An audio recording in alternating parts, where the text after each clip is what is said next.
Previously on The Greatest Estate Developer. Our hero survived the impossible trials, shattered the corrupt system, and escaped the enemy's deadly siege, but the ultimate showdown looms, threatening everything. And now the story continues. The screen flashes The Greatest Estate Developer. A frantic voice bellows, his stomach erupts. If we don't heal him, the entire project collapses.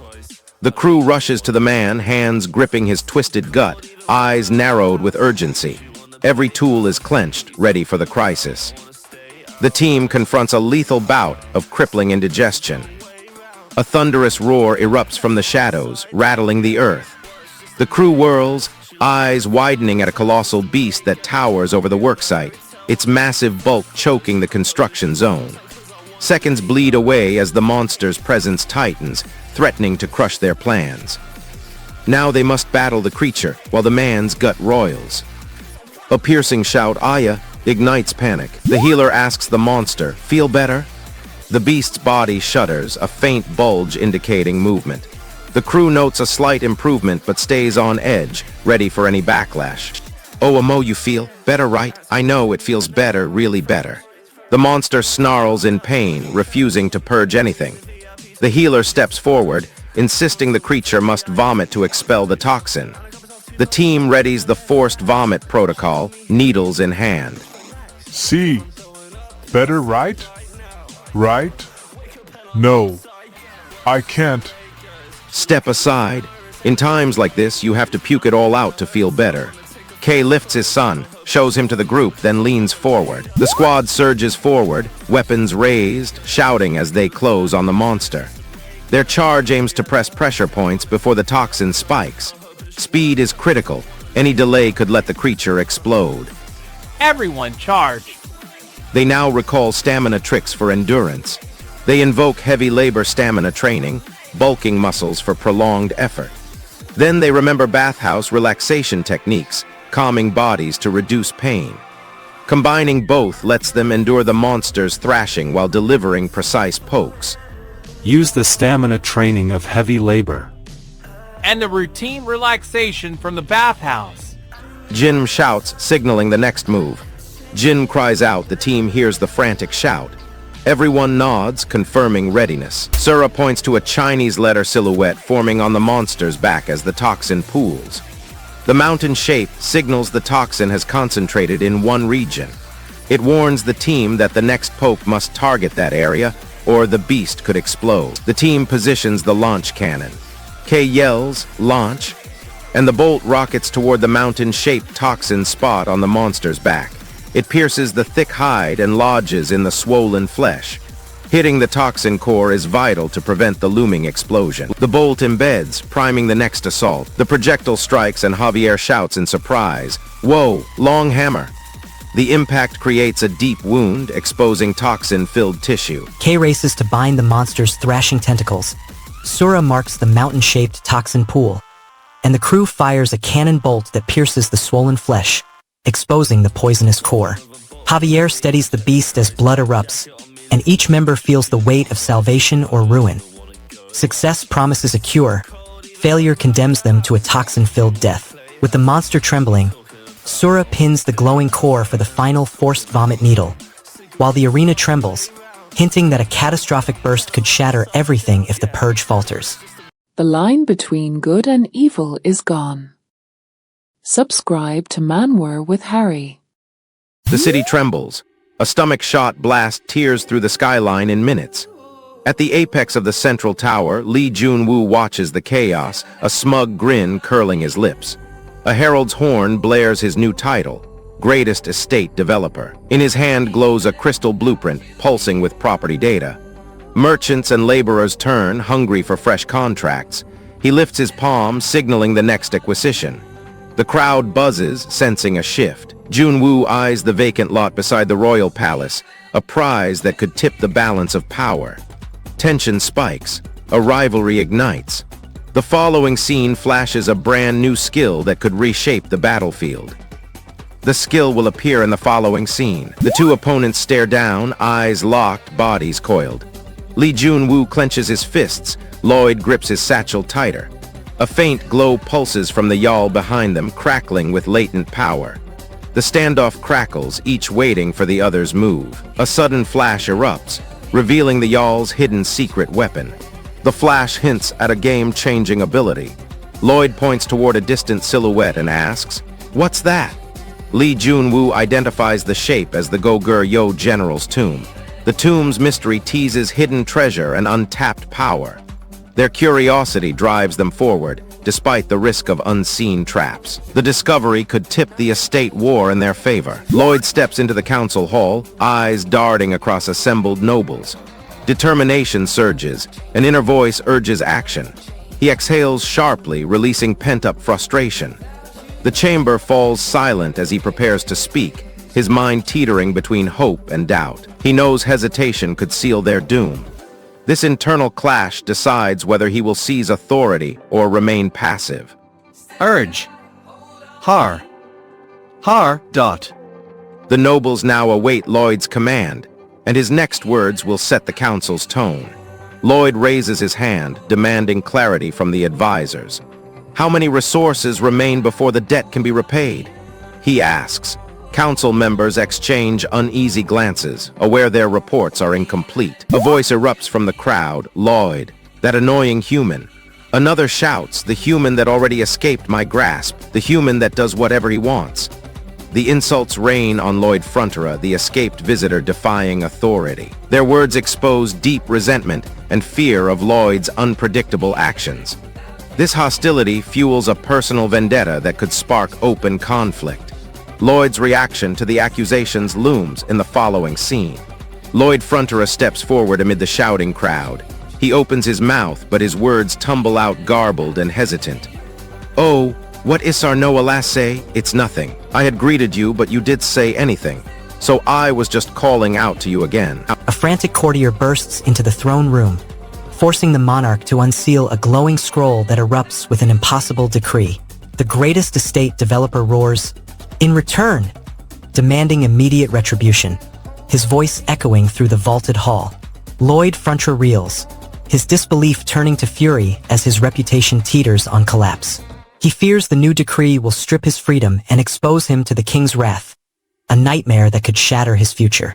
The balcony's echoing command freezes the council, every eye locked on the proclamation. A hidden conspirator watches from the shadows, promising retaliation that could shatter the kingdom's fragile peace. The flex in this chapter was unreal. Subscribe to Manwa with Harry to see who gets flexed on next. A bone dragon tears the queen's palace apart as the giant empire collapses. Across his desk, Lee Jun, the legendary estate developer, unfurls the ancient Aotearoa blueprint. He slams his finger onto the glowing Tauranga node, the heart of the jewel's power. His hand trembles, about to unleash the hidden trigger. The air crackles with the promise of long-forgotten wars that could reshape the entire realm. Lee Jun's next move will awaken Tauranga's buried memory. Lee Jun taps the Tauranga icon. A blaze of images erupts, replaying the legendary Great War. Elves, dwarves, humans clash, each demanding the jewel's might. The conflict erupts from the very core of Aotearoa. Whoever holds Tauranga holds the kingdom. Lee Jun glances at the towering bone dragon perched on the balcony. He mutters, "The dragon feels off today." Its eyes flash with an unfamiliar glint, unlike its usual cold stare. The shift unsettles him because the dragon's loyalty underpins the queen's rule. If the dragon's odd behavior persists, its oath to the queen may fracture. The bone dragon unfurls its massive wings, casting a dark veil over the courtyard. Its claws scrape stone, sending tremors through the ground. The earth shivers, echoing the dragon's growing might. Lee Jun steadies his blueprint, preparing to adapt his estate plans. The looming shadow hints at a looming clash with General B. A hushed murmur spreads through the hall. The queen now claims ownership of the truth jewel. Lloyd catches the whisper, noting the shift in power. Binding the jewel's magic to magenta, no tightens her grip on the realm's most precious resource. This revelation sets the stage for a contest over the jewel's control. Lloyd wonders how the jewel's influence will affect his estate plans. Lloyd hears the queen admit she lacks training, a rare confession that catches his attention. He senses an opening to question her about the jewel's usage. A companion asks, "What will you ask the queen?" Lloyd replies that he senses hidden intent in her words. Dawn mist blankets the training ground as Sierra Jard and Lloyd spar, swords flashing in rhythmic arcs. Lloyd watches her graceful movements, his eyes softening. Chalk markings trace their footwork on the earth. A distant stone statue watches, its presence hinting at the ancient truth Jewel's lingering influence. Their quiet coordination hints at deeper trust forming as the Jewel conflict approaches. Queen Magenta No steps forward, eyes blazing. "You will live in happiness, for I will ensure it," she declares. Lloyd listens, jaw clenched. The promise binds his fate to the throne, tying his destiny to the kingdom's stability and the looming Jewel conflict. The stone dragon statue watches as the cracked earth beneath Lloyd and Sarah's sparring ground erupts, revealing the pulsing blue gem, Aotearoa. Lloyd strides forward, seizing the enigmatic power that now radiates through the battlefield.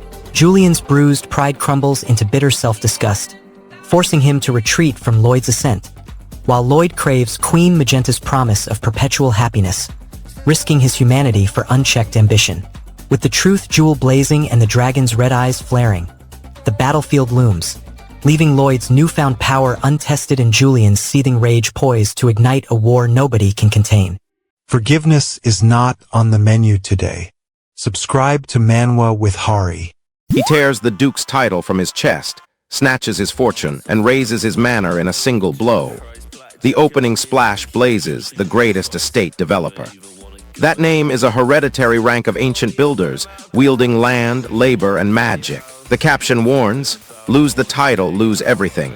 Suho discovers his new name carries that very rank. A bold caption flashes, Chinese letter, that was me. The narrator points to his own face, confirming the hero's identity.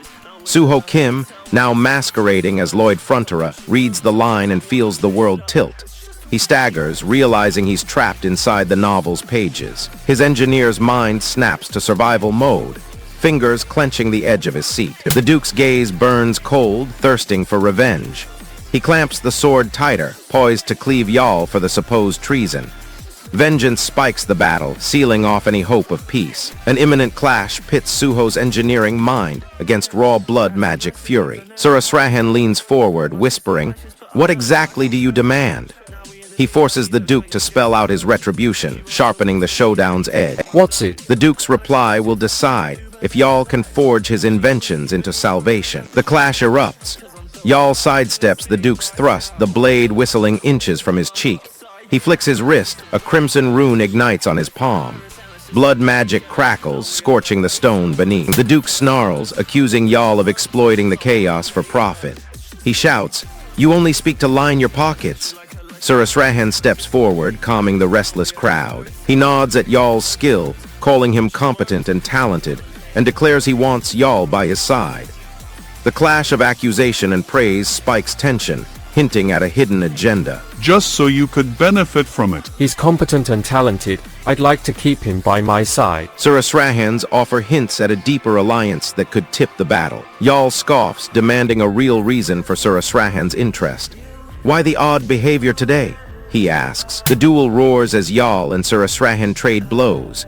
Yal blocks a crushing strike, then thrusts, grazing Surasrahan's armor. The giant hamster bellows, rattling the marble terrace. Dust billows, the Duke's eyes narrow, plotting his next move. The clash sets the stage for the Duke's final accusation, which will force Yal to unleash his hidden blood magic. Yal drives his sword into Surasrahan's armor.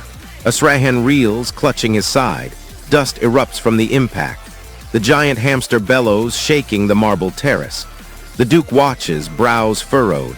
He lifts a hand, a dark crimson aura coalescing at his fingertips. The aura crackles, promising blood magic strike. Yal's eyes flare red, a warning of his own hidden power. Lloyd's contraption erupts, a tangled heap shattered by Sir Azrahan's blade, as the Duke hurls a scarlet blood magic wave into Yal, igniting a fierce showdown. Yal feels his armor splinter under the blood magic, his latent power flaring, while Lloyd watches his invention crumble and the Duke's cold stare threatens retribution. The terrace trembles, the giant hamster roars, the broken device sparks ominously, and Sir Azrahan's wounded pride burns. No one knows if Yal can harness the Scarlet Surge before the Duke's next strike lands. Until next time, Keep reading and subscribe to Manwa with Hari. Scheme urging the crew to erupts mobilize, the city sharpens on becomes seizing the alive crucial bomb. Plants priming a daring charges deep under the excavation downtown core. Han Sang-woo watches the timer blaze. The blast could wipe out the market district. The whole city trembles on the ticking countdown. A desperate oi cracks as the seconds dwindle, danger inches closer. Kim Seong-woo darts toward the echoing oi. A crane lurches, its boom swaying from the shockwave. Cables snap, metal screams. He sees the wreckage has left the scaffolding hanging by thread. Nearby apartments teeter on the brink. The scene flashes the title, The Greatest Estate Developer, a warning of what's to come. The page erupts with the bold headline, The Greatest Estate Developer. Ziff names the missing caster, an academy outcast famed for reckless experiments. He confesses the blood magic exceeds his expertise. The duo realizes the rogue may have fled with a perilous artifact. Their scheme now faces an unpredictable menace. He's the expelled academy kid, all trash, but his blood magic confuses. Hugh readies his charge to hunt the fleeing sorcerer. Hugh bellows a guttural vow of vengeance, lunging forward, breath ragged. Ziff recoils, guilt flashing, apologizing for not severing the attacker's head earlier. The rogue sorcerer slips into a concealed tunnel, disappearing into darkness. Huh. I'll kill you. Sorry, I should have cut off his head. The hidden passage winds toward the palace's secret chamber. Ziff declares an urgent priority. Capture the Tauranga pillar now. Hugh nods, scheme urging the crew to erupts mobilize. The city sharpens on becomes seizing the alive crucial bomb structural core. Plants priming a daring charges deep under the excavation. Hence I must focus on getting Tauranga now. Alright, let's get working. The squad gears up to hunt the concealed pillar. Ziff vows success once Tauranga is in hand, urging haste. Hugh clarifies Tauranga is a palace support pillar. They'll tunnel beneath to extract just that stone. Speed and precision become the lifeline. This will be solved once we get it. Hurry. Tauranga is a palace support pillar. We'll dig it out. Their next hurdle, sway the queen to veil their covert operation. Ziff hails the royal engineer as a super genius. Unsurprised, she safeguards the divine artifact. He orders the squad, secure her and negotiate. Their goal, enlist her expertise to stabilize the palace and master the winter heart. Securing her alliance becomes vital. Go after her and talk to her. They sprint through palace corridors in pursuit. Ziff examines his own eyes, boasting his love detection skill is flawless. He then admits the power falters on himself, a comedic blind spot. His confidence shines, foreshadowing romantic blunders. These eyes can tell if someone likes another person. Looks like that ability doesn't work on me. Now Ziff must confront a looming blood magic threat. Mid-pour, a slip sends a splash across the worksite. Ziff yells, "Ayoyo!" as the mess threatens to compromise the seal and stall the freeze. Immediate cleanup becomes critical. Ayoyo. The crew scrambles to contain the spill. The crew scrambles to mop the runoff, but the concrete hardens unevenly. Ziff mutters, "Such," noting the blemished surface. A flaw like this could crack under later pressure. Tension spikes as they brace for disaster. Such. The following scene reveals the hardened, imperfect concrete. The view sweeps across the solidified concrete sheath clinging to the pillar. Winterheart's ice crystals pulse through the brace, locking Tauranga in place. The palace foundation steadies, buying precious time for the final extraction. Suddenly, the hidden blood magic assailant reemerges. Hugh commands the crew. Dig an underground refrigerant chamber, summon the palace's elite mages, and channel Winterheart's icy pulse into a concrete brace that seals the trembling pillar. Ziff's reckless spill jeopardizes the fragile seal, forcing the team to race against hardening concrete as the palace teeters on collapse.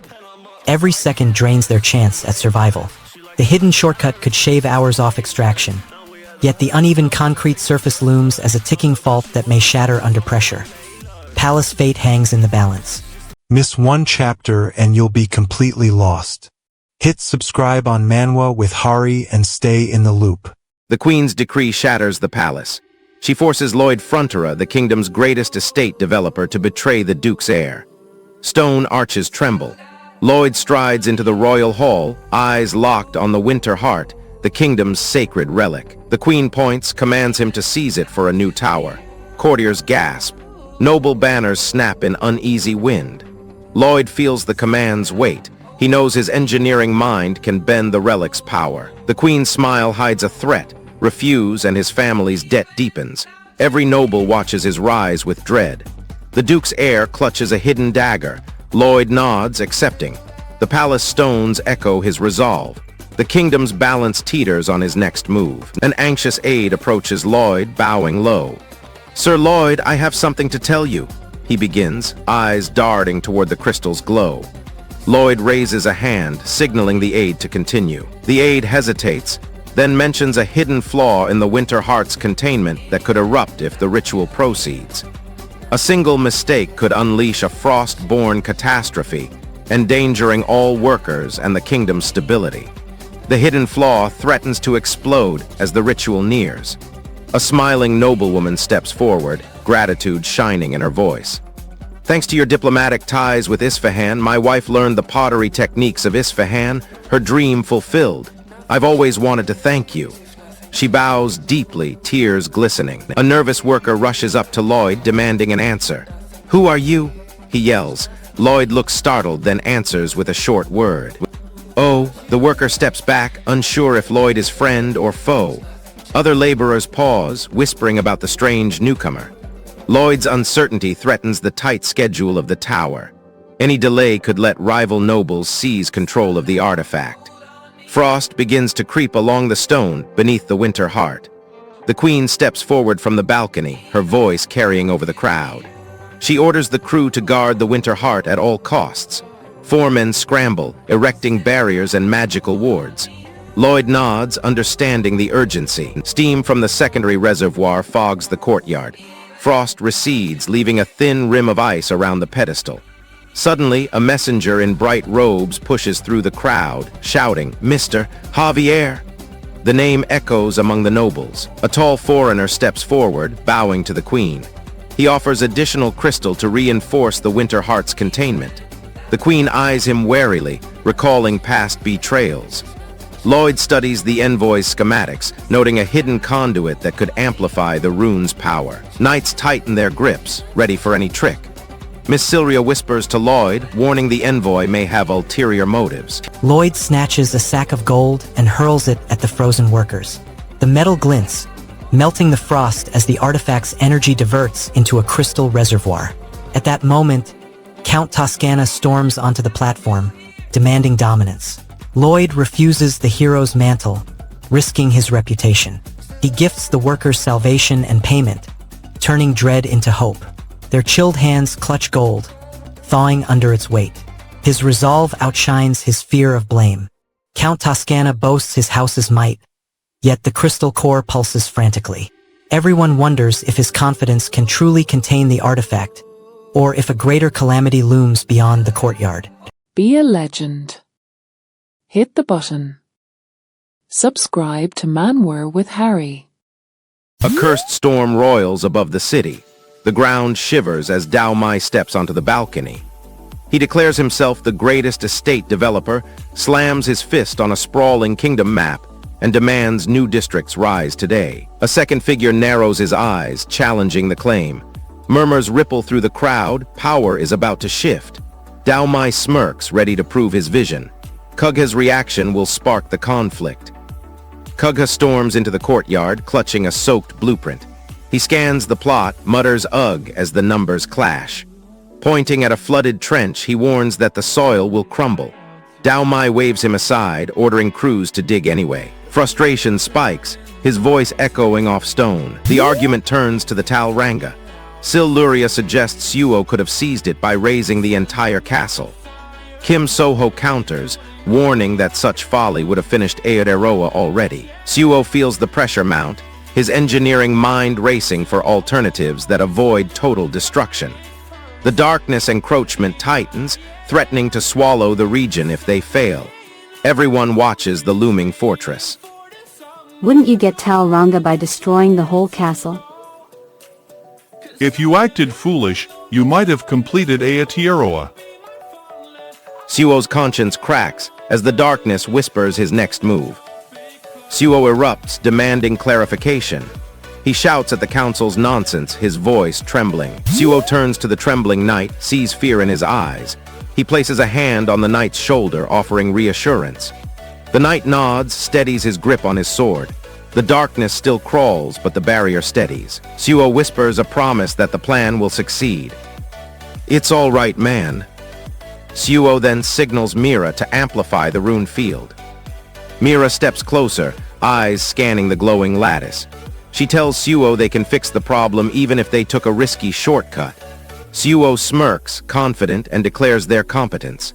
The council murmurs, some doubtful, but the barrier glows brighter. The giant hamster growls, sensing the shift. We can resolve everything, even if we did that. The scenes sweep across the cavern. Shadows crawl along the walls, hugging the cracked seal. The giant hamster growls low, sensing the lingering curse. Suo tightens his grip on the schematic, preparing to place the final rune. This matters because the final rune could either seal the darkness or unleash it fully.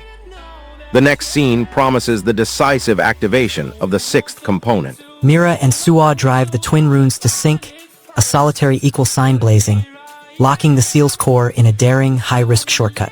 Suo's inner fear clashes with his outward resolve. Sir Azrahan wrestles with abandoning Lloyd, and Mira wagers her reputation on the seal's success.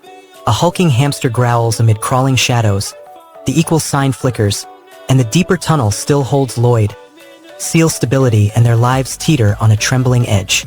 Real fans, stick around. Subscribe to Manwa with Harry, and let's finish this story together.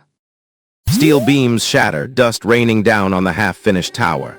The north side refrigerant chamber erupts, icy vapor flooding the floor.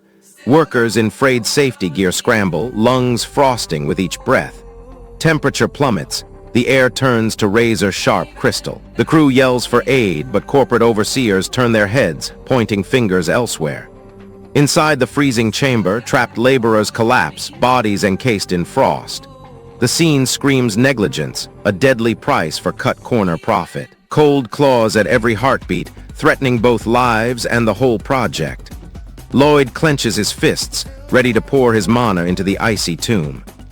The chamber glows icy blue, a crystal cage imprisoning the crew. Lloyd's mana flickers, a dying ember clinging to life. The cold gnaws at his muscles as he pumps energy into the frozen crew.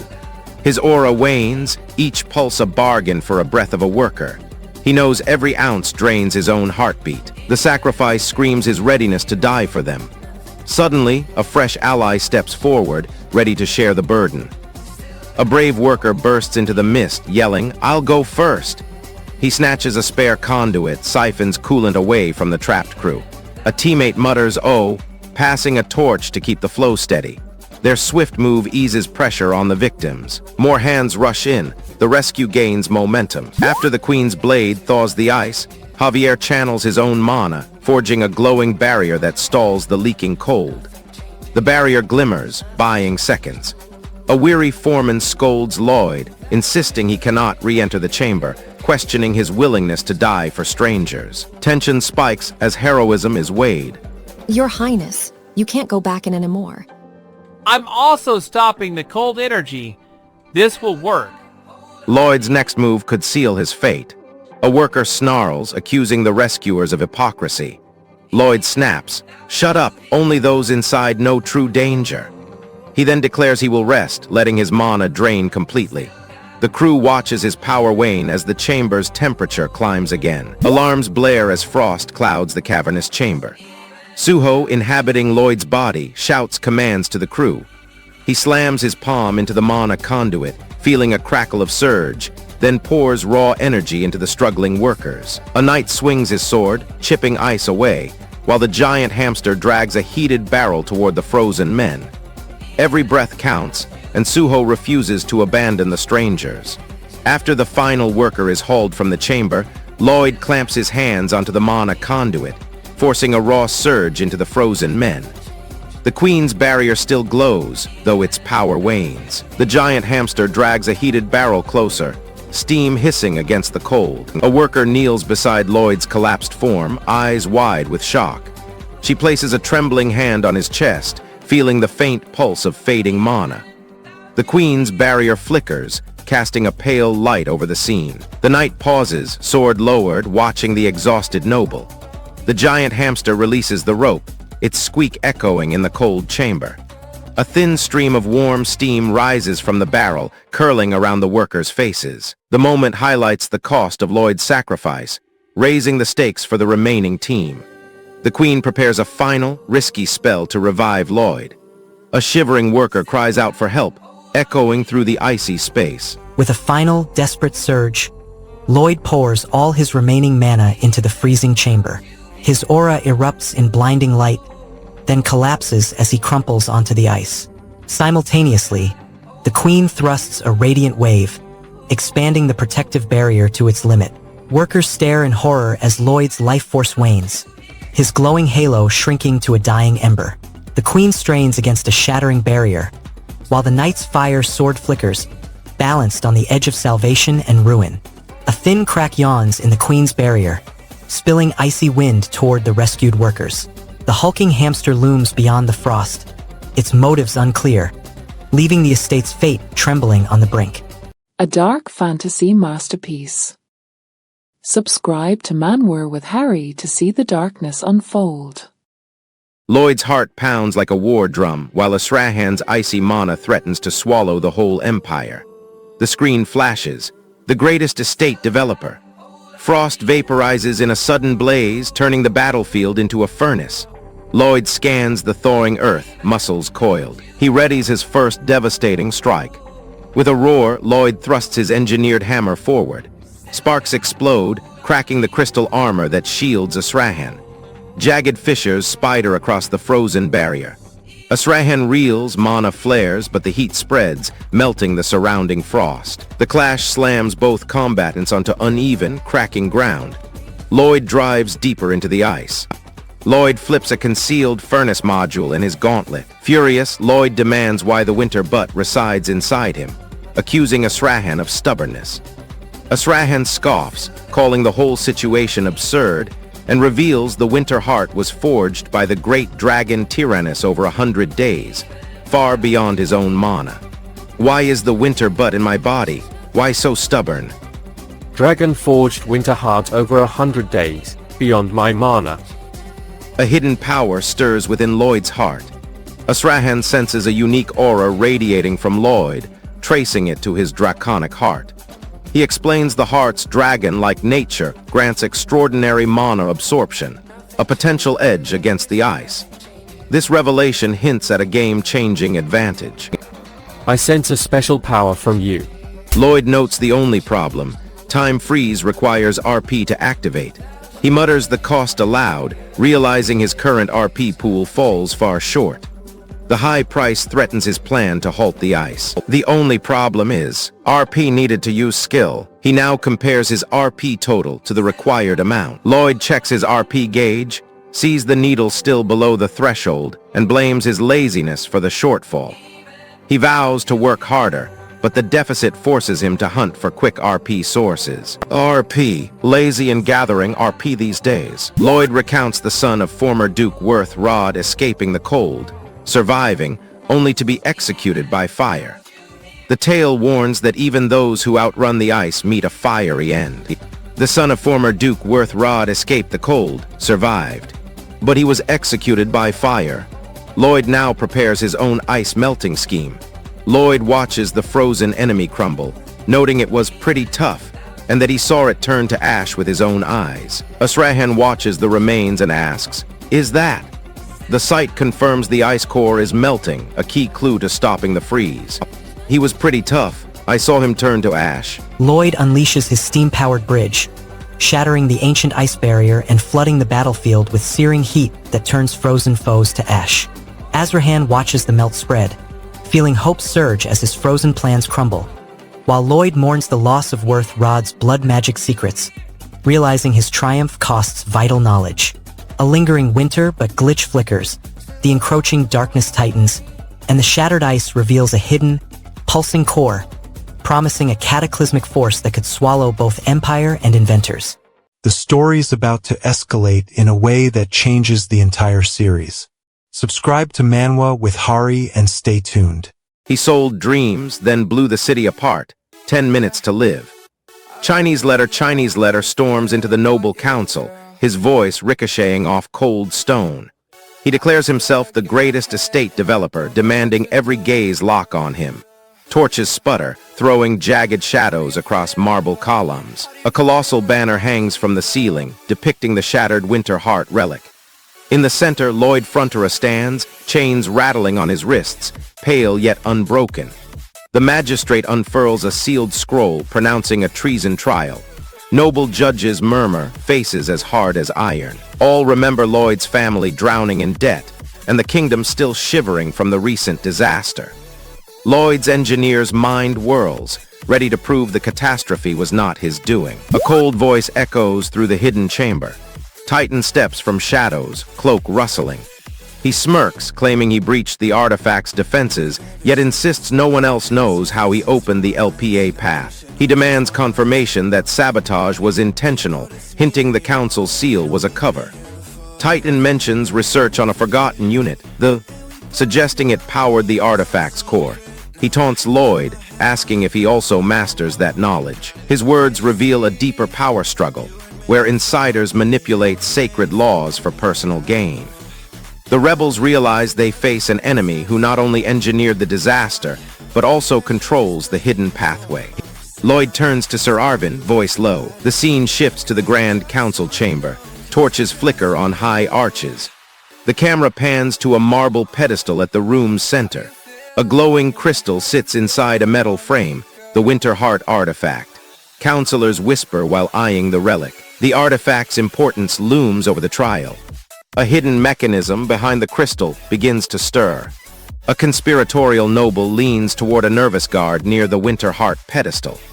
He whispers a bribe, promising payment beyond any soldier's wages.